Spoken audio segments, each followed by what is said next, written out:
In the summer of 1953, the city of Phoenix, Arizona recorded 17 consecutive days above 110 degrees Fahrenheit. No air conditioning. Not in most homes. Not in most schools. Not in most offices. People did not die in their houses. They did not seal themselves inside and wait for rescue. They went about their lives, working, sleeping, cooking, raising children in homes that kept them cool enough to survive and function through conditions that would shut down a modern city if the power went out for 48 hours. I want you to sit with that for a moment before I tell you anything else. Because what happened between 1953 and today is not a story about technology getting better. It is a story about an industry making a decision about how American homes would be built, and what that decision has cost you every single month since the day you moved in. My name is Earl, and what I am about to show you is documented. It is measurable. It is sitting in architectural records, building science journals, and the personal memories of anyone in this country over the age of 70 who grew up in a house built before 1950. This is not a theory. This is history that someone decided you did not need to learn. I grew up spending summers at my great-uncle Harold's house in central Tennessee. Brick, 3 stories including the attic, built in 1908 by a man named James Cutter, who had no engineering degree and no access to anything more sophisticated than the knowledge his father had passed him about how heat moves through a building. Harold's house had a front porch the width of the entire structure, deep enough that you could sit in a rocking chair during a rainstorm and never feel a drop. The ceilings inside were 11 feet high. Every interior door had a transom above it, a small operable window between the top of the door frame and the ceiling. The windows on the north side of the house were small. The windows on the south side were large and fitted with wooden shutters on the exterior that you could angle to direct airflow while blocking direct sun.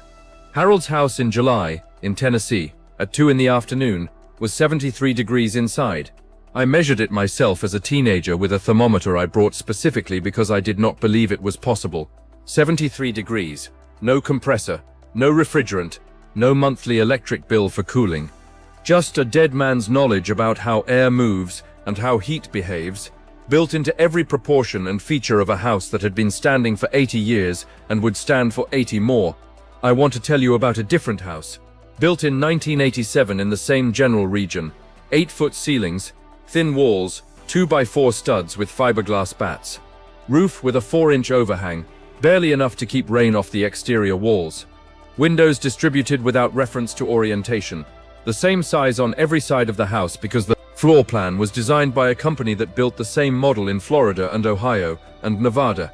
This house in July at 2 in the afternoon, without air conditioning running, reaches 92 degrees inside within 4 hours of the sun coming up. It is physically unlivable without mechanical cooling. Not uncomfortable. Unlivable. The distance between those two houses is not 79 years of progress. It is 79 years of a construction industry that stopped building homes designed to manage heat, because the air conditioning industry made it more profitable not to. Here is how it happened. And the dates matter, so pay attention. In 1902, Willis Carrier invented the first modern mechanical air conditioning system. For the next 40 years, it existed almost exclusively in factories, movie theaters, and hospitals. It was expensive, enormous, and required professional maintenance. Regular families did not have it, and did not expect to have it. They built their homes and arranged their lives around the same principles that had governed human shelter for 10,000 years. Use the sun, the wind, the earth, and the mass of your walls to moderate temperature without burning fuel. Then 2 things happened in the same decade that changed everything. The first was the end of World War II and the beginning of the Great American Suburban Expansion. 17 million veterans came home needing housing. William Levitt began mass-producing suburbs in 1947, 17,000 homes in a single development on Long Island, built as fast as possible, as cheaply as possible, using standardized plans that could be executed by semi-skilled labor working from simple instructions. Levitt townhomes had 7.5-foot ceilings, minimal overhangs, thin walls, no attention to orientation, no transoms, no sleeping porches, no design features that required a builder to think about how the sun would hit that particular house on that particular lot in that particular climate. They were boxes, affordable boxes, and they were built by the millions. The second thing that happened in the same decade was that Carrier Corporation and its competitors recognized what the suburban expansion meant for their business. Not just the possibility of selling air conditioners to new homeowners, the possibility of ensuring that the homes being built would require air conditioning permanently, because homes built without passive cooling features cannot be made comfortable without mechanical cooling. The design decision is made at construction. Once it is made, it cannot be unmade without rebuilding. In 1953, the same summer Phoenix baked at 110 degrees. Carrier Corporation launched what became one of the most effective marketing campaigns in American corporate history. They did not sell air conditioners. They sold the idea that summer heat was dangerous, that natural ventilation was primitive, that the modern American family deserved controlled indoor climate the way they deserved indoor plumbing. They placed their advertising in women's magazines and home improvement publications. They funded research on heat-related illness. They worked with home builders to ensure that new construction would be designed around their systems. By 1960, 8 million American homes had window air conditioning units. By 1970, that number was 40 million. By 1980, central air conditioning was standard in new construction across the Sun Belt, and the homes being built in every one of those decades were being built without the features that would have made mechanical cooling optional, because optional is bad for business. The National Association of Home Builders knew exactly what they were doing. Passive cooling features cost money up front. Deep roof overhangs require more lumber. High ceilings require more wall material. Proper orientation requires a site planner who thinks about sun angles instead of maximizing lots per acre. Thermal mass walls are slower and more expensive to build than stud frame construction. Every feature that made Harold's 1908 house work without a compressor was a feature that the post-war construction industry identified as a cost they could eliminate if they could guarantee the buyer would install mechanical cooling instead. They guaranteed it by making sure the house could not function without it. Now I want to show you what the old houses actually did, not as nostalgia, not as a wish that things were different, as specific, measurable, replicable techniques that some of which you can still apply to your existing home right now. The first principle is thermal mass. Before modern insulation existed, builders used mass, thick brick walls, stone foundations, dense plaster over wood lath instead of the paper-faced drywall in every home built after 1950. Mass absorbs heat slowly during the day and releases it slowly at night. A 12-inch brick wall takes 6 to 8 hours to fully conduct the day's heat to the interior surface. By the time that heat reaches the inside of your living room, the sun has set, the outside air has cooled, and the heat conducts back outward through the same wall overnight. The interior temperature never spikes. It drifts slowly upward through the afternoon and drifts slowly back down through the night. The building itself is the temperature regulator. Harold's brick walls were 11 inches thick. The hottest afternoon I ever measured inside that house, at the peak of a Tennessee August, was 78 degrees. Outside it was 94. The second principle is roof geometry. Every old house in hot climates had deep eaves, real overhangs, 18 to 30 inches, sometimes more. This is not decorative, it is calculated. The angle of the summer sun is high, close to vertical at midday. A roof overhang of 24 inches blocks that high summer sun from reaching the wall and windows below it. The winter sun is low on the horizon. It comes in under the overhang and warms the house when you want warmth. The same overhang that blocks summer heat allows winter solar gain. The proportion is calculated from the latitude of the building site. Old builders knew this. They applied it by intuition and tradition without ever calling it solar geometry. Modern homes have 4-inch overhangs, the absolute minimum required by building codes in most jurisdictions, chosen because it costs less lumber. The summer sun hits the wall directly. The wall heats. The rooms behind the wall heat. The compressor runs. The third principle is the one that produces the most dramatic immediate result, and the one you can apply in your existing home tonight. It is called cross-ventilation combined with the stack effect, and it is the reason every old home had high ceilings, operable transoms above interior doors, and windows placed on opposite walls of every room. Hot air rises. This is not a metaphor. It is the physical behavior of air molecules as they gain energy from heat. They move faster, spread apart, become less dense, and rise. In a room with an 8-foot ceiling, the air at ceiling height is 4 to 6 degrees warmer than the air at floor level where you are sitting. In a room with an 11-foot ceiling, the hot air layer is above your head and has somewhere to go. If there is an opening at the top of the room, a transom window, an operable clerestory, an attic hatch, that hot air exits. As it exits, cooler air enters from below. The room ventilates itself continuously without a fan. Combine this with cross-ventilation. Windows open on opposite sides of the house, creating a pressure differential that pulls air in one side and pushes it out the other. and you have a continuous column of moving air passing through every connected room. Moving air removes heat from surfaces and from your skin through evaporative cooling. Still air cannot do this regardless of its temperature.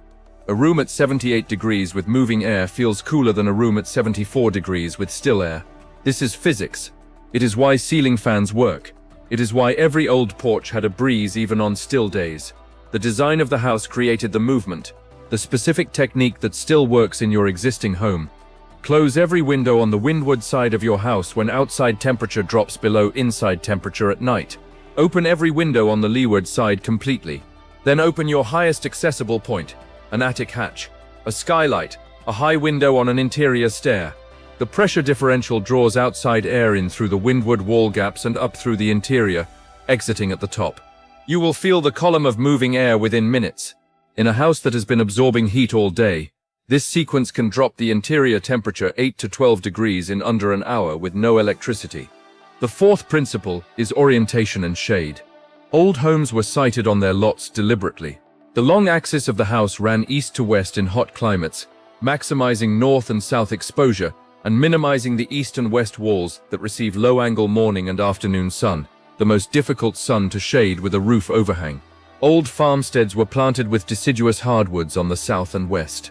Trees that leaf out in April and provide full shade through September, then drop their leaves in October to allow winter solar gain. A mature oak on the southwest corner of your house drops the temperature of the wall it shades by 30 degrees and makes the rooms behind it naturally cool through the afternoon. There is no mechanical system that matches it dollar for dollar over a 30-year span. William Levitt did not plant trees on the west sides of his houses. He maximized lots per acre. His buyers planted ornamental shrubs chosen for appearance. The trees that would have cooled those houses were never part of the plan. The fifth principle is sleeping porch design. Every old home in hot climates had them screened sleeping porches on the second floor, on the north or east side of the house, where the prevailing night breeze could move through while you slept. Not a luxury, not a quaint feature for summer entertaining.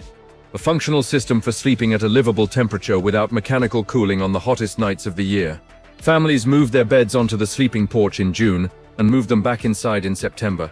It was not considered unusual. It was the practical management of a known seasonal condition. The sleeping porch disappeared from American home design in the 1960s, not because people stopped finding summers hot, but because air conditioning made it unnecessary, while simultaneously making the home impossible to cool through any other means. Here is what the data shows about what all of this costs you. The average American household spends $2,200 per year on air conditioning. Over a 30-year mortgage, that is $66,000, on cooling alone. On a problem that Harold's house in Tennessee managed for free in 1908, using principles that are documented, measurable, and that any builder of that era could have explained to you in an afternoon. The air conditioning industry in the United States generates $140 billion annually. The residential construction industry builds approximately 1 million new homes per year, nearly every one of them designed around the assumption of mechanical cooling, because mechanical cooling is what gets specified, what gets installed, what generates service contracts and replacement cycles and ongoing revenue for the companies that supply it. A house designed for passive cooling costs roughly the same to build as a house designed for mechanical cooling. The difference is in the decisions made during design: ceiling height, wall thickness, roof overhang, window placement, orientation on the lot. These decisions add minimal cost at construction. They add nothing after construction. They require no electricity, no refrigerant, no service contract, no replacement every 15 years. They were the standard for 10,000 years of human shelter. They became non-standard in America in approximately 15 years between 1950 and 1965, during the most profitable construction boom in the history of the country. I want to close with something Harold told me the one time I asked him directly why his house was always cool. He was 84 years old. He had lived in that house his entire life. He said the man who built it, James Cutter, used to say that a good house should know what season it is, that the building should work with the year, not against it, that you should not have to fight your own house to be comfortable in it. Harold looked at the subdivision that had been built on the farm adjacent to his property in the 1970s, the one with the 8-foot ceilings and the 4-inch overhangs and the central air units, on every concrete pad behind every identical house. And he said, "Those houses don't know what season it is." They never did. He was right. And someone made sure of it. The techniques I have described today are real. They are documented in building science literature, in historical architectural records, in the living memory of anyone who grew up in a pre-1950 American home. I have provided no speculation. Everything I have told you is verifiable. I want to hear from you. If you grew up in an old house, a brick house, a farmhouse, a house with a sleeping porch or deep eaves or high ceilings, tell me in the comments. Tell me where it was when it was built and whether you remember it being cool in summer. I am building a record of this because the people who remember it will not be here forever, and someone should be writing it down. Subscribe if you want the rest of this series. Next week I am going to show you the specific construction technique that made those thick walls possible for almost nothing, and that modern builders have the materials to replicate right now, today, for less than it costs to run your air conditioner for 1 month. I am Earl. I will see you in the next one.